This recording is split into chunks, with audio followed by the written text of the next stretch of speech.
Now, I'm very excited to welcome back a longtime friend of the show. You've heard him on many sports radios and podcast shows across the country. You can find some of his work at vegasinsider.com and Major Wager. I'm really happy to welcome back Mr. Brian Edwards from BrianEdwardsSports.com and MajorWager.com. You can follow him on Twitter at VegasBEdwards. Brian, man, the NBA season is winding down. College football's in the horizon. How the hell are you doing? What's happening, Kiev, man? Thanks for having me. I'm doing great. The only other time in my 46-year existence that the Hawks were in the East Conference Finals, we were getting swept by LeBron and that horse shit call when Deladova took Horford's legs out, and Horford just was in midair and just decided to give him a little forearm shiver and got flipping ejected for it. And now this time we're 2-2. So and I bet in April I got some Hawks at 100-1 and also have some 35-1 to win the East. So I'm a happy man. Dude, you're sitting pretty. I mean, I don't know if you want to chop that a little bit and hedge. I'm chopping it now in the series. You see the new series price today? No, I didn't look at the series price because I'm not invested like you are. I didn't really I didn't partake. One of my accounts has the new series price minus 110 on Milwaukee. Ooh, well, Giannis, man, that must have some green must have flashed in your eyes a little bit when he unfortunately took that spill. No, it's not something you want to see, of course, but sure. It's not your fault you're holding a 35 and 100-1 ticket here, right? Sure. Well, I don't know if you saw Woj's report in the last hour, but there's no structural damage. But it's still a hyperextended knee. I still don't think he's playing the next game or two. And I don't think he's going to be compromised. He's not going to be honest. He is not playing the next game. No chance in hell. I think Trae Young has a shot to play here. I mean, I think he tried to go. I don't know if they injected him or anything, but I mean, he made an effort. But you know what? The team. I bet ATL the first half. I bet under Middleton, and I bet the under. Had a great night last night with the Hawks. And I really did think Trae Young was going to play, but as soon as he was announced out, I still felt okay about my +4 ticket because I'm like, this team's going to step it up. 62% against the spread at home, So we had already beaten them without Young. We beat them in the regular season.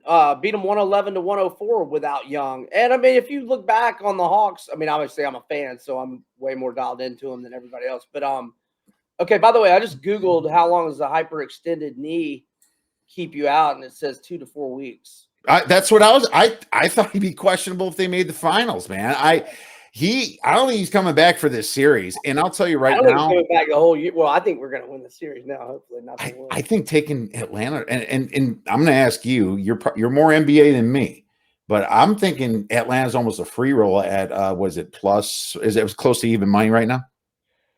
You're talking about on the series or for tomorrow night's game? Tomorrow night's game. Milwaukee's -2 at most books. -2. Okay, it's pretty close. So you got almost a free roll here at +2. Giannis is announced out. That thing goes down.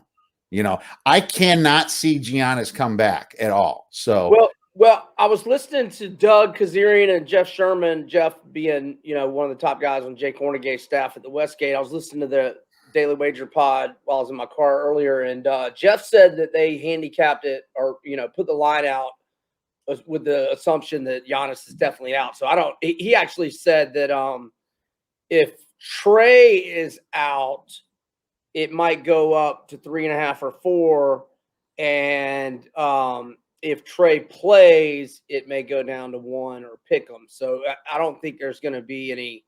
The line is built in Giannis out. Okay, but I mean, the market determines all that. So I'm still thinking when he's fully announced out, it moves. Doug can say what he wants, but in my opinion, that changes. Especially, I think Trae gets announced back into. I don't know. I'm crossing my fingers for the kid, and he's played through some tough injuries before, so Well, the big thing is Bogdanovich has been hurt since the Game 5 of Philadelphia, and he's gutted it out and played horrible. But even though he went 3 of 16 Sunday night in Game 4 or Game 3, you could tell he looked a lot better, and that's why I was tweeting yesterday that I think Bogdanovich is going to have a big game tonight. Tonight being last night, and but just because he was getting better lift on his jumper, I mean, he was just playing one leg there for like 3 or 4 games, and so. Now that Bogdanovich's last 6 to 8 weeks of the season was averaging 20, 22 points per game. And then he kind of slumped mid Philly series, and then he hurt his knee. But now he looks like he's close to 100% now. So that's a big deal. Are you playing? Do you have any plays in mind for tomorrow, or for it's tonight when people get the podcast? Well, like I said, man, I've got those plays. So, like, you know what I mean? I'm just when I've got one account 20 to win 2,000 on Atlanta to win it all, and when I've got on another account 20 to win 1,400 for them to win it all, and then I've got what I think it's 25 to win 750 on the East. There's no reason for me to be thinking about this specific game. I'm thinking about the series. You know what I mean? Come on, man. Ignore all that great stuff you have in your pocket. We're talking game to game here, Brian. Come on, man. I've got a different mindset than normal right now. It was so hard to say because not only Trey, I mean, Capella took that brutal elbow to the eye. I mean, I'm just hoping he didn't have a broken orbital bone. I've been away from the computer for a while. I don't know if there's been any updates on Capella yet. So I'm worried about him and Trey. Yeah, for sure. And being a fan, get Reddish back, and Reddish looks like he's 100%. And he is he's a great defender like DeAndre Hunter, and hell, he made a couple threes last night. So Reddish being back is huge. Atlanta's dealt with these damn injuries all year long. I mean, they've had 2, 3, 4 guys out for extended periods, big chunks of the season. Oh, for sure. Absolutely. Well, hey, more information is going to come out, and maybe Brian will tweet something out at B Edwards Sports there to Vegas B Edwards when the time comes. So we'll check that out. But we have a little pigskin to talk about, Brian, and that's what me and you like to talk about usually when you come on the pod. Lots of changes have happened here, and the biggest one so far, the Supreme Court announcing that these athletes can use their likeness to make money in college sports. They 9-0 unanimous vote to do this. What are your thoughts on this as a whole, and was this long overdue? Oh God, so long overdue. So long overdue. Yeah, man, I'm glad that the athletes are now going to be able to make a little coin. It's insane. It's insane how all these billions that have been made over the decades and they get nothing. So yeah, I'm stoked. They deserve. Now I don't really know how fair it's going to be, for the for men's baseball compared to football and basketball or and the women's, etc. I haven't read a whole lot about it. I don't know, but just the premise that the kids are going to be getting paid now is long overdue. I mean, Spurrier was talking about this stuff in the 90s, how it was a travesty that the coaches get so much money, and these bowl executives that have been stuffing their wallets for decades. Oh, man. So, yeah, I'm stoked for the athletes, for sure. No doubt. I mean, massive monopoly going on. Yeah, I mean, long overdue. And the thing is that they need to protect themselves. They shouldn't have had the Supreme Court having to do this, because you're looking at the NBA. They're with the G League and everything. I only seen that getting bigger. I mean, the Euro leagues are taking kids, rather than people going to college when they have to worry about a GPA, they have to worry about being in class. Why don't I just take a year and go play some basketball? And that Adam Silver is going to change it back to 18 anyway, right? So I think college has to protect themselves. You want this to be competitive. You don't want to watch bad football all the time. You don't want to watch bad basketball. I think it was extremely important that they did this anyway. My problem with the way they're doing it is that it's an absolute freaking zoo situation, man. I mean, what does it mean? Even with the NFL, in the NBA, you have players that are attracted to bigger cities, bigger endorsements, and things like that. And they have a draft to try to keep things close. Now, college has no draft, and players can choose where they want to go. If they want to go, say, hey, I want South Florida to win a championship, all the 5-star recruits can go to South Florida if somebody has the bank to pay them a little bit and do that. And maybe it's all up to the players. I don't know. But the competitive landscape is what I'm worried about most, Brian. I'm thinking there's going to be a lot more shadiness going on and money coming in. There's going to be tax issues with it coming in. I wonder if the IRS is going to get more involved. Agents are just going to be clawing and fighting for these kids. I mean, if I'm a kid right now and I already declared, I'm putting myself back on the market just because I have to, just to double check. Doesn't mean I'm not going to go back to that school. But I am undeclaring right now with this rule change. I mean, there's just so much crazy stuff that can happen. Boosters are probably going to be setting up, Brian.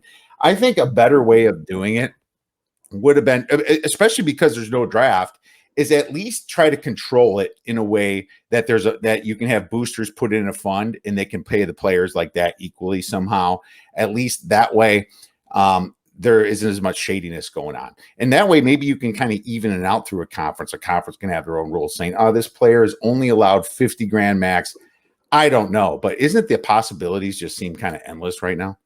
Yeah. And, I don't know how they're going to keep all that straight. It sounds like a big old headache to me. But just like it's a big old headache trying to, find recruiting improprieties, if you will. So who knows where college sports is going to be 15 years from now. I almost wish they would just break away from this corrupt ass NCAA organization, but I don't know. I don't know what the answer would be then, like how you're going to, what body of, or what governing body is going to make the rules, et cetera. So I don't know. I'm finding corruption in the conferences themselves, not just the NCAA, the heads of the conferences. A lot of that showed, I think. Oh, that Pac-12 guy was in Larry Scott, who's out now. I mean, that guy's a flipping corrupt. Yeah.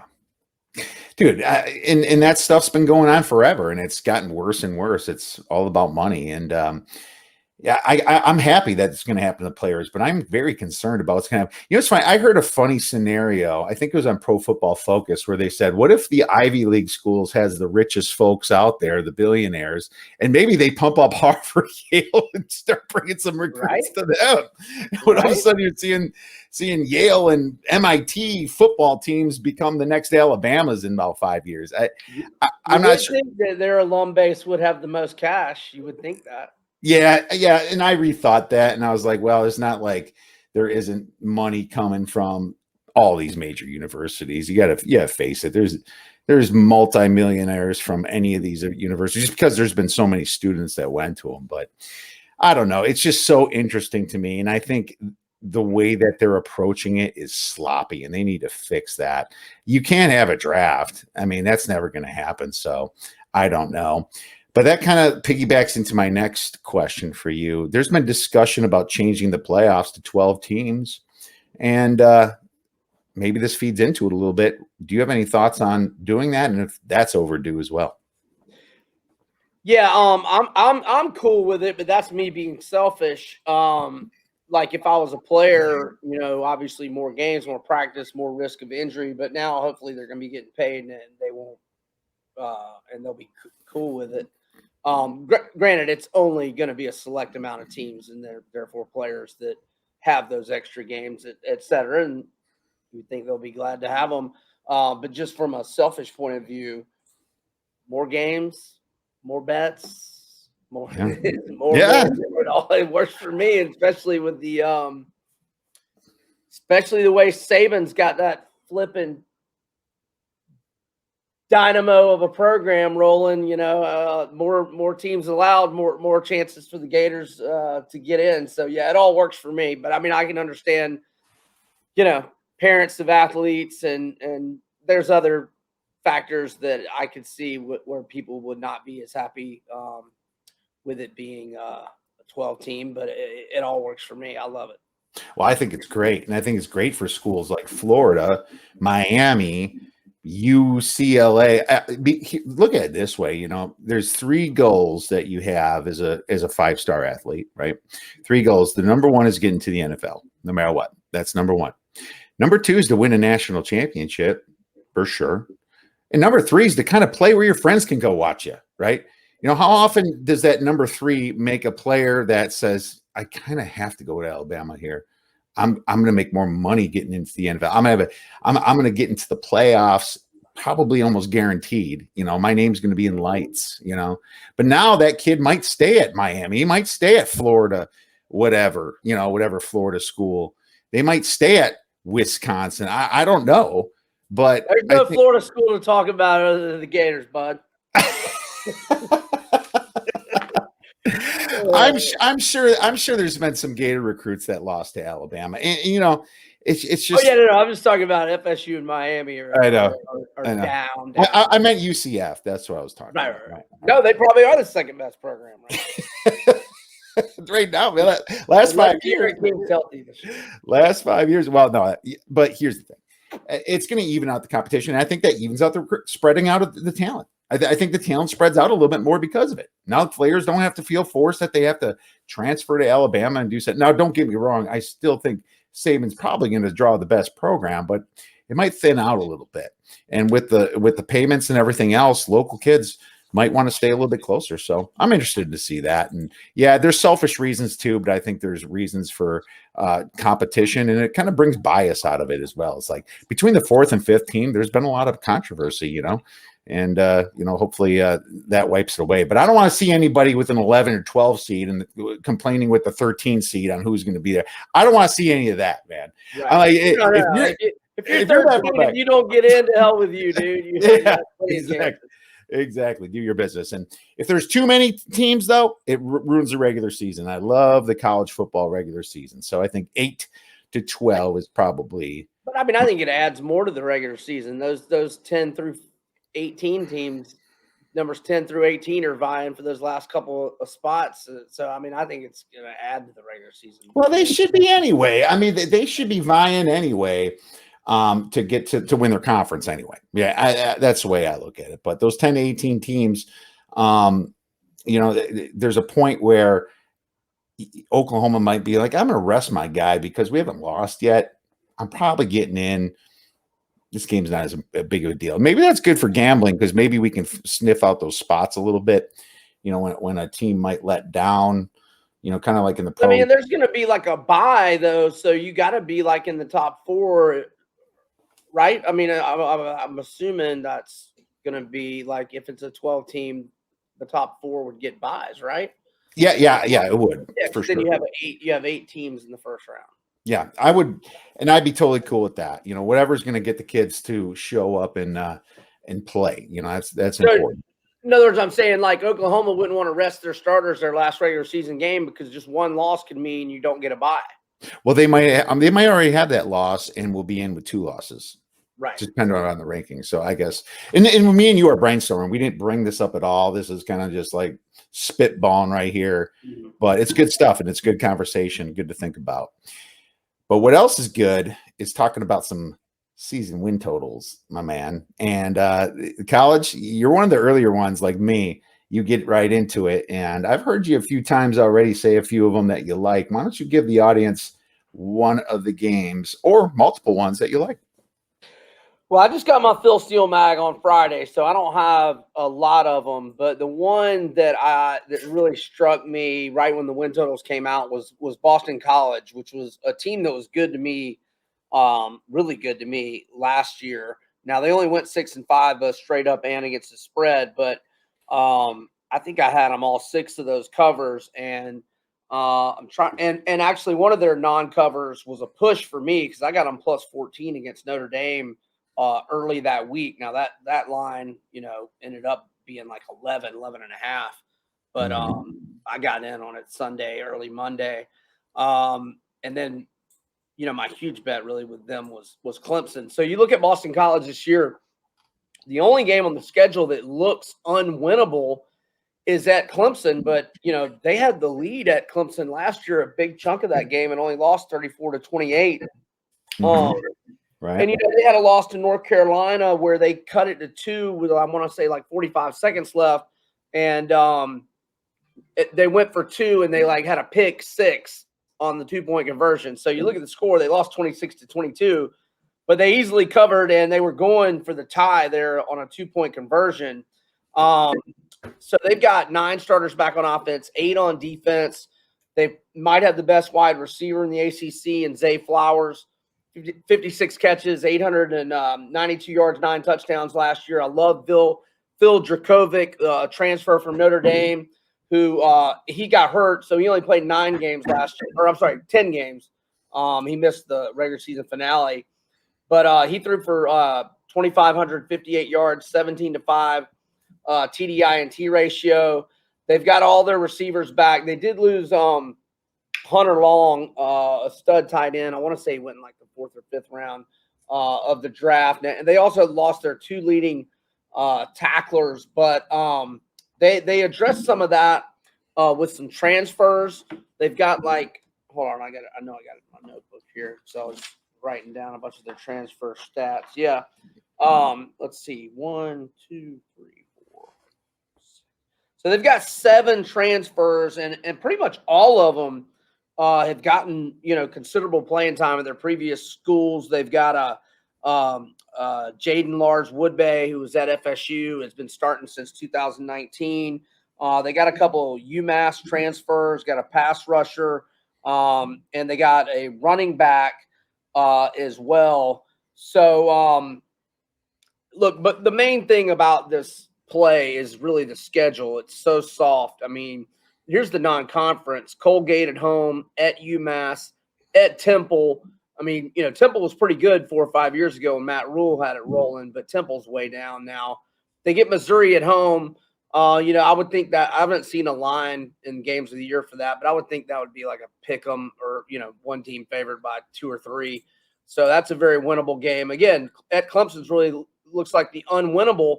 But then you look at the rest of their tough ACC games, and their toughest ones are at home: Virginia Tech, NC State, FSU, and Wake Forest. The road games being at Louisville, which I think is going to be way down. I mean, Satterfield had a good first year, but they were awful last year. They lost Javian Hawkins, their speedster running back. They lost Tutu Atwell and several starting receivers. And then they're at Georgia Tech. Georgia Tech is still down. And at the Cuse. And I love Dino. Loved him when he had Dungy, but I think Syracuse is going to suck again. I'm afraid they are, man. I think Dino's went into his last year, poor guy. He was great when he had Eric Dungy. But, yeah, man, I think BC wins 8 or 9 games. And I think he got one of the best quarterbacks in the country. I am concerned about their defense, but that's Hafley's side of the ball, his area of expertise. And, he didn't have any spring ball and, it was his first year. And like I said, they got some transfers to kind of elevate that talent base on that side of the ball.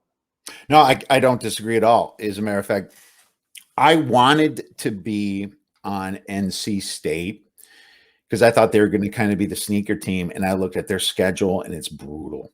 I mean, brutal. They have some of the toughest teams. And what's that? I see they have at Mississippi State week 2. Yep. And if you look the regular season, I believe they got North Carolina. Let me just pull up their schedule. I mean, they go at BC one week and then at Miami the next week. And Miami, October 23rd. I mean, if that's an afternoon game, October 23rd in Miami is like late August anywhere else in America. And they have 2 back-to-back road situations at FSU and at Wake Forest. In back-to-back weeks. And that was actually Boston College has 2 back-to-back road spots too, but the second game is at the Cuse and at Temple. So I'm not that way. Oh, that sets up perfectly. I mean, when you're NC State, you have North Carolina, which is the number 2 team in the whole ACC, at least ranked right now. And then you have Clemson. And then the SEC game at Mississippi State. The only one that you're really happy about is Furman. I suppose South Florida as well for the non-conference, but there's not enough meat on the bone for me to take that one. But I agree with you 100%. But I'm going to give you another one here from the ACC that I like. And it's not like it's not like something you're super excited about because this team was freaking terrible last year. But Duke's season win total is 3.5, man. 3.5. And they were bad last year. They lost Chase Bryce to transfer, but I'm not even sure that's a bad thing because of how many interceptions he threw last year and how Where bad. did he land at a Sun Belt school? I think so. I think he transferred to like was it like I think Jake Bentley landed at South Alabama. But I think he's in the Sun Belt. yeah. Maybe Was it App State? Was it App State? No, App State's got the quarterback. It might have been App State. I don't know. I'd have to do some research on that. But what I do know is that Cutcliffe's, over his career, he's getting 7 wins, 5 wins, 6 wins. He's around that area, right? He's good with quarterbacks. And his season win total is 3.5. And if you look at their first 4 games, Brian, it is App State for Chase Bryce. Sorry to interrupt you. Go ahead. Okay, thank you. Yeah, thank you. That one kind of rang a bell for me.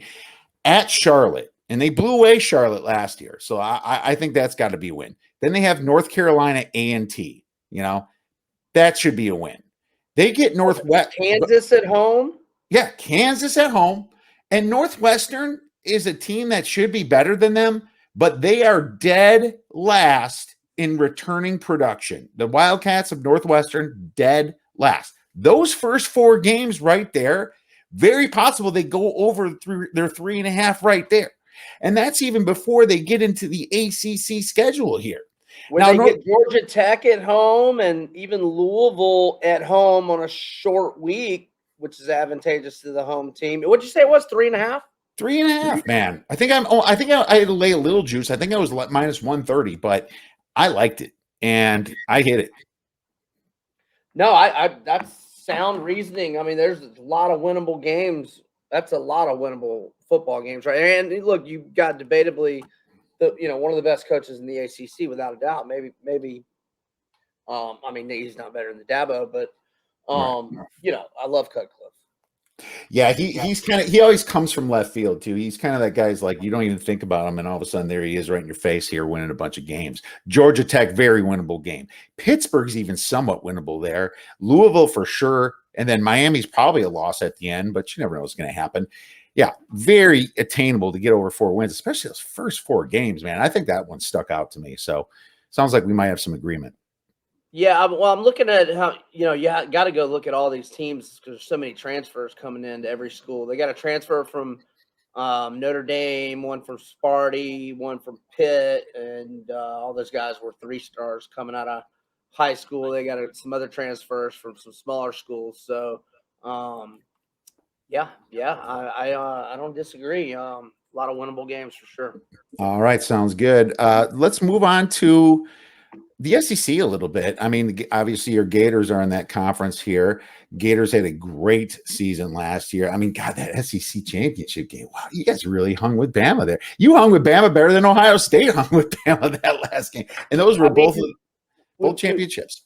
I went to that game. We really were 2 clock management mistakes away from who knows. I mean, we had when Trask scored the touchdown there at the end of the first half with 55 seconds, maybe a minute left.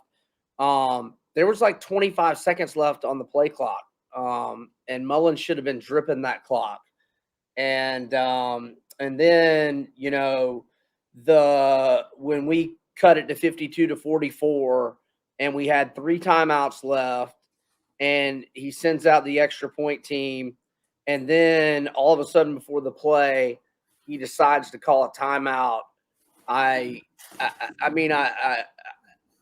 still, here we are, 7 months later. And the fact that thought process even went through Dan Mullen's mind scares the hell out of me. I mean, what are you flipping thinking? How could you make such an asinine decision to decide that in a game with a minute left or I think it was a minute 15, a minute 20, we got all 3 timeouts. I mean, if we get a 3 and out, we're going to get the ball with a minute left. And instead we got the ball with 17 seconds left and gave ourselves no chance because he wanted to go for 2 because the analytic guys say that it's best to go for 2 when you're down 8. Not with a minute 15 left when you're sacrificing a timeout to keep 40 seconds on the clock. No. I mean, are you shitting me? Now look, I like Dan Mullen. The Gators win a decade without touchdowns. I love touchdowns. I don't want him fired or anything, but like after the game, he was asked about it, obviously, and he goes, "That was on me. That was my mistake." And then everybody would seem to be like, "Oh, he owned it." No, hell, he did not freaking own it. He didn't explain how the reason why it was on you is because like all he said was, I should have known and been prepared to just go for 2 there. In other words, he didn't acknowledge that the reason it was such an unfathomable F up was that you don't sacrifice a timeout for going for 2 there. I mean, guess what? If we get the ball back and score a touchdown and we need to go for 2, we can go for 2 then. Right. Didn't matter. Yeah, I remember that.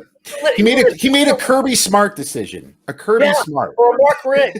Like even the analytic guys, I'm sure, will tell you that their reasoning for that, and I don't subscribe to all the analytical when to go for 2 necessarily. I mean, I've known when to go for 2 since I was 6 years old. It's not very complicated. It doesn't take these algorithms and shit. I mean, you're fucking kidding me. So, anyway, I would think that the analytic guys would at least say that you go from 8 to 6 in a situation like that. But when it's less than a minute and a half, and it comes down to even if you get the ball back or not, like it's useless. It's worthless. You need the fucking ball back. It don't matter. And that's still one score. Yeah, it made no sense to me. Sorry, man. You seemed a little beaten up over that. I hope you got some sleep since the SEC championship. I've been stewing over it for months. Oh man. Hey, you know what though? I mean, fantastic season. What can you do? I mean, the bowl game sucked because everyone sat out, right? Pitt sat out, and I mean, there's nothing you can do. Once your leaders sit out, the rest of the team is kind of like they feel the vibe as well. So I mean, yeah. And then Copeland got COVID. I mean, Copeland, when we lost Kadarius Toney and Pitts, which obviously I wanted them, I didn't want them to play. But then Copeland, who's going to have a huge season this year. I mean, he was our next best guy, and then he got COVID, and then I'm like, oh my God, I'm going to get trucked. Yeah. And then Oklahoma kind of they'll be walking into this year with that kind of good feeling about that one. So speaking of the SEC, though, I mean, Bama, they always reload, of course, but yeah, I mean, how many years can they keep doing this here? Is Georgia a real threat to them this year? The thing about me is I'm kind of worried about Sarkisian being gone. Am I crazy? No, I mean, there's some questions with Bama. I mean, anytime you're going to a new quarterback, but I mean, I didn't watch like their whole spring game, but I watched a little bit and I saw the highlight breakdowns and Bryce Young looks, in terms of his speed, quickness, elusiveness, he looks a lot like Jalen Hurts. And then it looks like he's got a better arm than Jalen. But I mean, we got to see that against live, defensive bullets before I have a strong opinion. And when they come to the Swamp, it will be his first career road start. It'll be a 3:30 Eastern kick in mid-September, September 18th, when it will be it'll feel 140 degrees on that field, and it'll be his first career road start, and that Swamp will be rocking. So, and Florida's defense, I mean, they can only be better. And we've had a couple of transfers to the D-line, one transfer from Auburn, one from West Virginia, and actually got another guy for this in the secondary from Missouri who can play nickel, safety, or corner.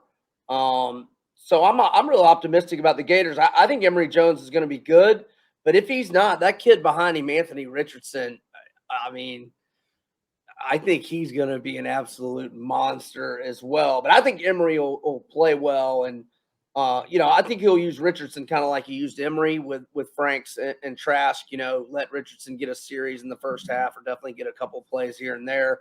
But if Emory falters, I think this Richardson kid is going to be a monster. So I feel good about Florida. I mean, we lost a lot of personnel at wide receiver, obviously, And I mean, you know, that defense was so bad last year. But I mean, there were a lot of injuries. We got a lot of guys decide to come back for, sixth year seniors, and Florida should be really good. We'll see. And one thing about Georgia that I'll say, I think JT Daniels has got a lot of off-season love, and I don't really get it. I mean, he only played 4 games.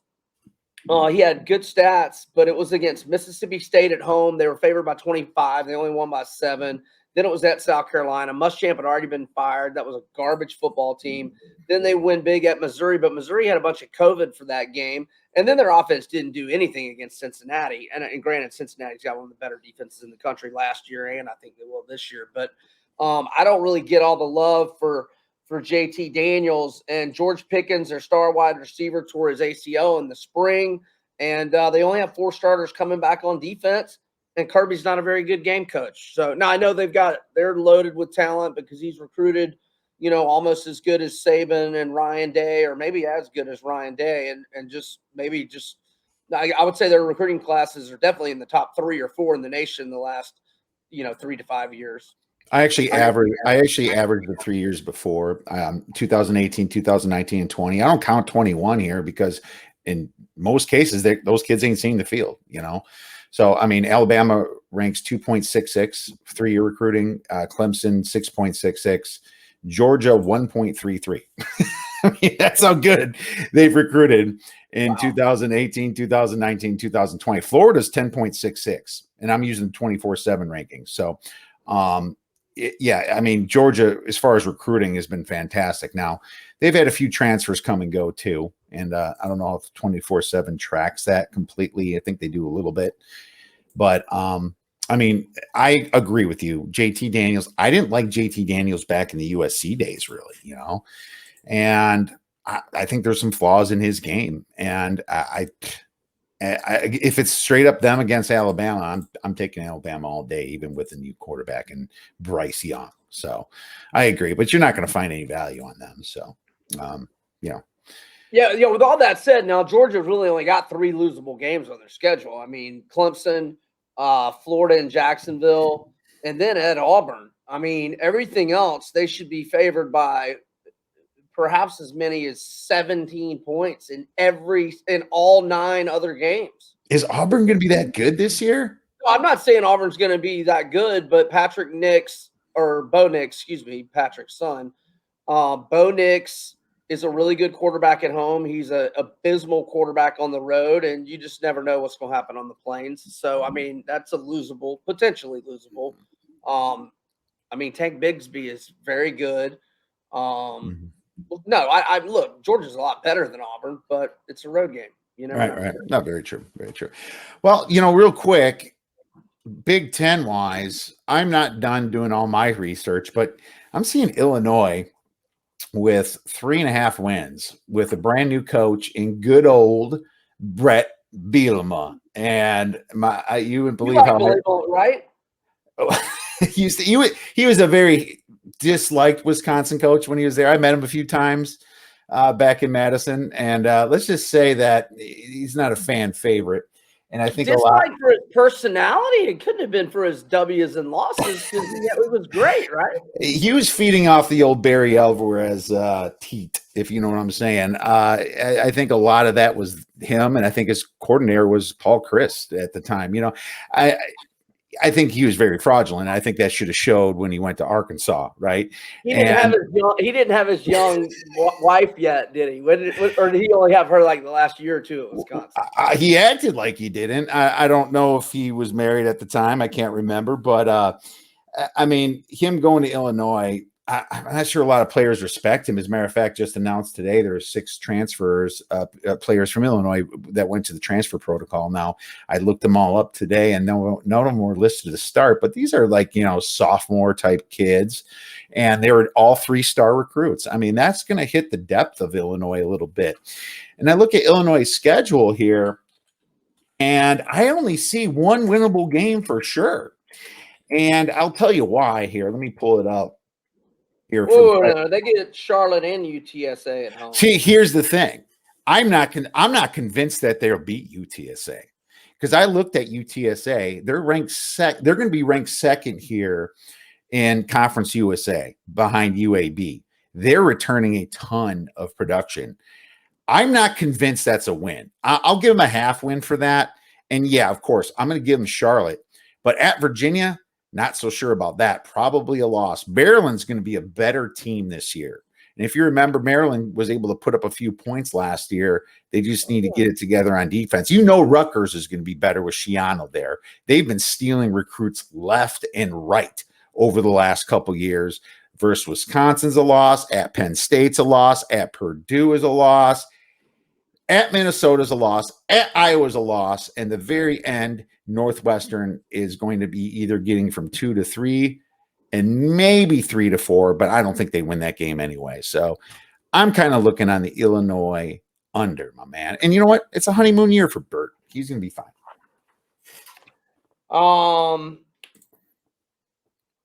Yeah, I see UTSA's got like every starter back except one and only lost 9 Letterman and went 7-5 last year. And they had some injuries last year to quarterback too. And they lost a 1-possession game to Napier's Raging Cajuns. And we all know those Raging Cajuns are good. Watch out.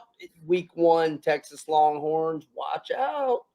There you go. And I'll give you a little wink about UTSA because there might be a future involved when some of those odds come out a little bit later in some of these books. So I'm keying in on that. But I'll take Illinois under 3.5. Oh, yeah, I forgot about Sincere McCormick. Yeah. Did he lead the nation in rushing? I know he led part of the year last year. I don't know. I'd have to look it up. I didn't see the final results. Well, I don't remember. A good chunk of the year. I don't know if he was in the end, but yeah, Sincere was awesome, right?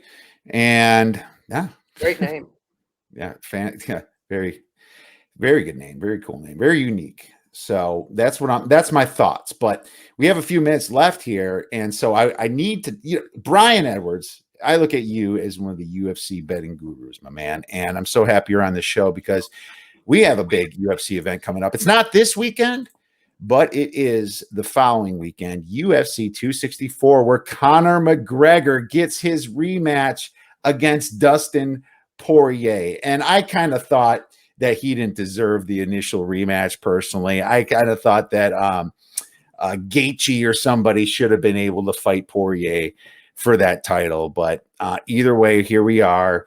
And the main event, you look at the odds on this one. I'm just at bestfightsodds.com. MGM's got them even -110, FanDuel -110. DraftKings leaning to McGregor.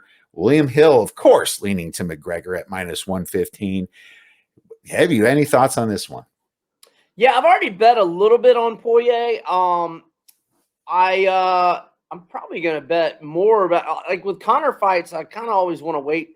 I feel like Conor always gets some late action, and maybe on the day of the fight or maybe in the couple of days before the fight, we might be able to get Dustin around +125, +130. So I just got a little nibble of it so far. What was Marvin Hagler's old quote? It's hard to get up and run at 5 a.m. when you're sleeping in silk sheets. McGregor rolled up to Fight Island to fight Poirier. When was it? In January? And he rolled up in like a 400-foot yacht, with the kids in tow. I mean, you know what I'm saying? Like skinny suit on.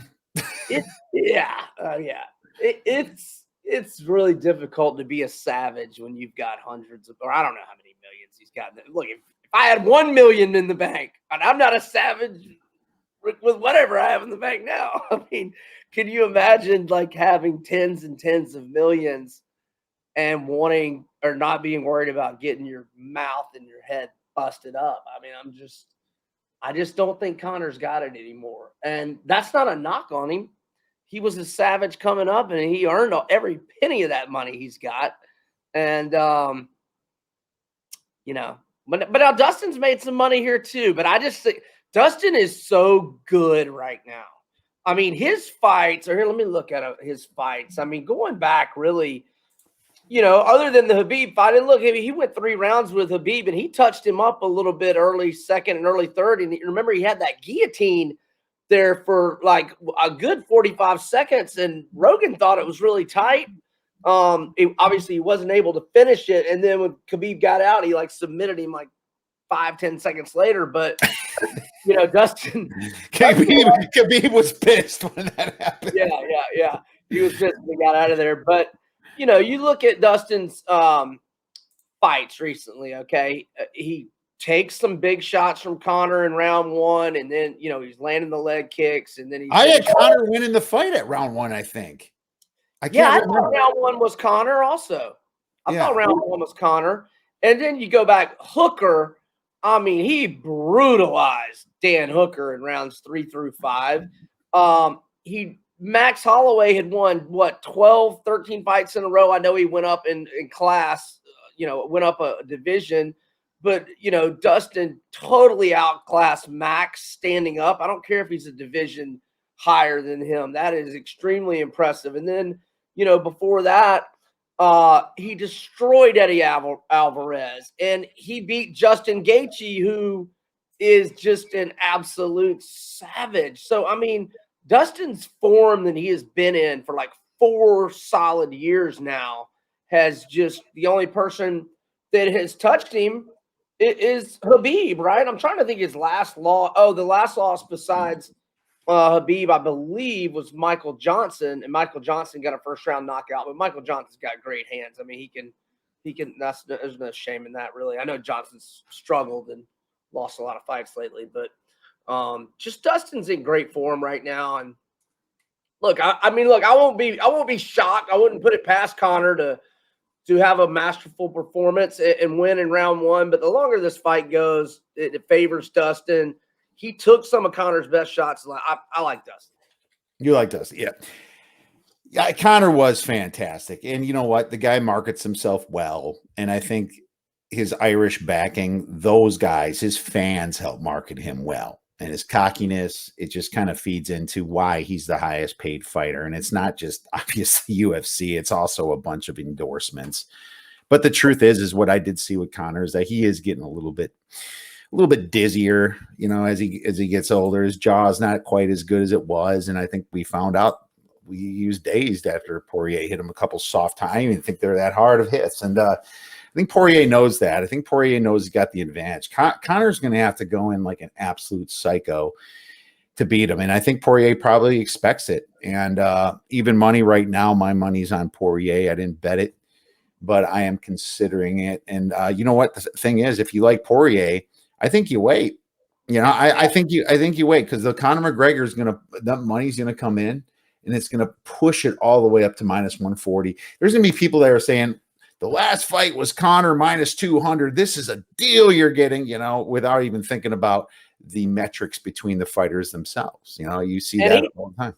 Conor's, you know, personally, I think Chael might be a better shit talker, but Chael didn't have the wins and the knockouts to go with it. So Conor's the best shit talker just because he's backed it up.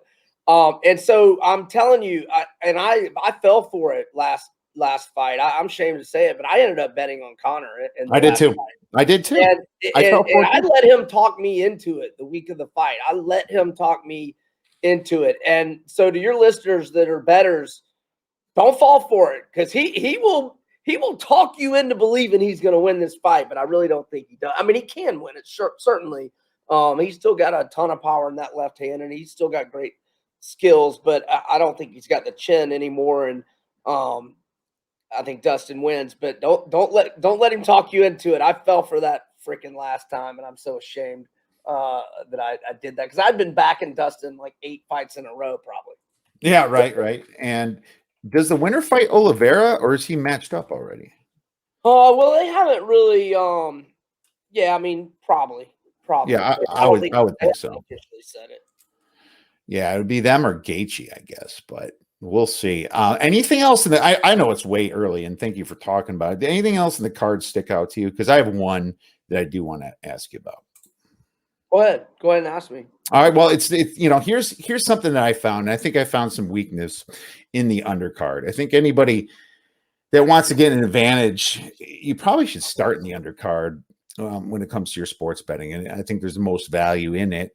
And a fight that I found here. I believe that the dog is. Oh my God! I bet you're going to Carlos Condon, aren't you? And that No. plus 160. No, okay, go ahead. I'm not. I'm going with Omari Akhmedov versus Brad Tavares. And Akhmedov right now, let me just quick find it here. I thought I saw plus 145 at William Hill, plus 146 at FanDuel, BetMGM plus 145, DraftKings plus 135. He's plus money here. And I look at his opponent in Brad Tavares, and I'm like, what did Brad Tavares do? You know, I mean, nothing. Dude, he hasn't beaten anybody with a pulse. You know, all the guys he's beaten is like tier 3 dudes, right? And of course, he went to the distance with the style bender, but so does everybody. I mean, that's how Adesanya fights, right? And then the key thing for me is one of the most overrated fighters and overhyped fighters that came through the last year was Edmund Shabazian, and Edmund beat his ass. And Edmund has a very small bone structure for his size, my man. Edmund didn't just beat his ass. Edmund just walked through him like easily. And I had Shabazian. He's got the worst coach, but I had him. I had him that night with the KO prop at plus money. I might have even gotten a little of the first round. And Shabazian's did he lose after he got killed by Brunson? Did his last fight get canceled, or did he lose that? No, he got his butt kicked. Well, I wouldn't say he was pretty beat up against. Oh, that's right. It was a decision, but he got his ass beat, right? Yeah, Jack Hermanson. Yeah. Jack handled him pretty good. Jack's, a borderline tier 2, tier 1 fighter. Well, I would think after that loss, they would have given Shabazian somebody easier than Hermanson. I mean, Hermanson just won like 7 in a row. I know it got snapped like a year and a half ago, but he had been on a nice run there for a while. I think so too. But give Shabazian somebody like unranked and build him back up a little bit. Let his confidence come back. But the point is, Omari Akhmedov, you look at him. He against Marvin Vettori, he drawed against Marvin, and Marvin's a damn good fighter. We just saw him against Adesanya, but Adesanya is a different animal. And by the way, let me time out here. I was drunk at the because I go to the bar and watch the pay-per-views, and so I wasn't sober. I haven't watched that fight sober, but I was floored that with the 50-40, I thought that fight was really close. Am I wrong on that? No, you weren't freaking wrong at all. I mean, he's the one that Vettori had at least 2 rounds. Dude, me too. He controlled the fight. He was actually the guy. He was the aggressor in the fight. I was shocked. I know. Oh, dude, and then 45 twice and 149-46, or was it all 50-45? I can't remember. It was all 10-9. It was 50 straight up to 45. It was every all single 3 judges. Yep, all 3. That is flipping insane. I thought agree. That was a really close fight. I agree. I thought it was way closer, and I was on the dog Vettori. I mean, he was +3. It was +220, and he fought better than +220. I don't care what anybody says about that. And that's another thing. I didn't even have Vettori. I had the prop for Izzy to win by KO. I wasn't rooting for Vettori. I just thought it was I thought the fight was close as hell. Hey, preach to the choir, man. I totally agree. But going back to this fight here, Omari, just the fact that he went that far with Vettori, which you just backed me up here saying that he is pretty much a badass. He beat Ian Heinisch as well. And Ian's a badass. He did lose to Chris Weidman, but that was in the distance. He's beaten much better fighters than Tavares. Yeah, I mean, you can get beat by Weidman if you get into a wrestling match. Yeah, before the leg injury, obviously. I mean, Weidman. I know Weidman was only like 2-4 or 2-5 before the leg injury. But he was fighting nothing but the top 3 guys, every time. Oh yeah, Souza, Dominic Reyes, Uriah Hall. Yeah, absolutely, man. He beat Gastelum. I mean, Weidman was always a tough out for anybody. But this Brad Tavares is complete fake news here. And I am shocked that he is favorite and he hasn't beaten anybody here. He's been KO before. He's been decision. The one thing he hasn't been is submitted. But in my opinion, you're getting a price with Omari Akhmedov here. And even if you look at the stats here, Omari, they're about equal in significant strikes, but the takedown average 2.63 to 0.97 per 15 minutes. The takedown accuracy is higher. You're getting a deal. No, I here. agree with you. I lean your way. Yeah. And Tavares is he's been around, man. I mean, he's only 33, but I think he's an old 33. He's been fighting for a long time.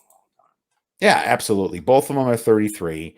I think just you have the better all-around fighter here. And I think the wrong fighter's favored. If I was setting the line, I'd put Omari minus 160. Maybe more, So I'm going to take that one early. And I think if, some other – this could go down if some other sharp people are thinking the same as what we are right now. Yeah, Condit, man, I'll probably be on Condit. I'm not a huge opinion. I mean, and look, his, with Matt Brown winning the other day, or was that last weekend? That kind of adds a little extra shine to Carlos's win against him. I know Carlos had been on a long losing streak, but kind of like I was saying with Weidman, I mean, Carlos was fighting nothing but killers, and he got robbed in that Lawler fight. He should have been the champion. And I had money on Lawler that night, so I was fine with the decision. Those are two of my all-time favorites, and that was that fight. Lawler Condit is one of my all-time favorite fights, easily in the top 10, maybe probably top 5. That was back in 2016, man. So wow, yeah, he's fighting Max Griffin here, and dude, I mean, Condit's his last 2 losses were Chisa and Oliveira, dude. I mean, tough guys, right? And then Manji, and then Damian Maia. Right? Holy cow. I mean, he's fought in top competition here. So, this line was probably more based upon these 2 records, because just like the last fight, Max Griffin hasn't beaten anybody either. Maybe if you call Mike Perry somebody, I don't. No, one time not anymore. No. At one time, but Mike Perry is nothing now. Yeah, for sure. So Condit's a sneaky one too. I'll dig a little bit more into Condit before I make a perfect decision, but I can see myself going one way on Condit, if not the other, right?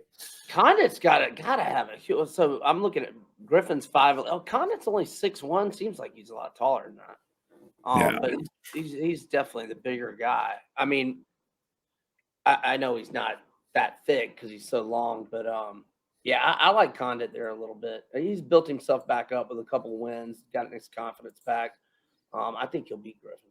All right, my man. Well, we're out of time, Brian. Really appreciate you coming on the show today. Where can our listeners and viewers find your great information and plays? Yeah, so I'm on Twitter at Vegas B Edwards is the handle, and then my content at majorwager.com. You can buy all my picks at vegasinsider.com or brianedwardsports.com. And I'm doing a podcast twice a week with the A to Z sports guys out of Nashville at 2 Central every Tuesday and Friday. So I usually retweet it, or you can go to the A to Z sports. It's like A, the letter TOZ sports. Is that how you spell it, Brian? Yeah, A to Z, but not the number 2. Letters. Yeah. I'm just giving you shit. I know you are. Yeah, so I appreciate you having me, man. Always fun. And have a good week, and go Hawks, brother. All right, go Hawks. Thanks so much to Mr. Brian Edwards. Make sure you guys check him out. And if you have any other questions about any games, any fights coming up, feel free to tweet us at the Odds Breakers. Everyone, enjoy the rest of your week. Enjoy the 4th of July weekend. Don't burn your hands off or house down or whatever, and don't Michael, Jason, don't Jason Pierre-Paul your hand. Don't JPP your hand, and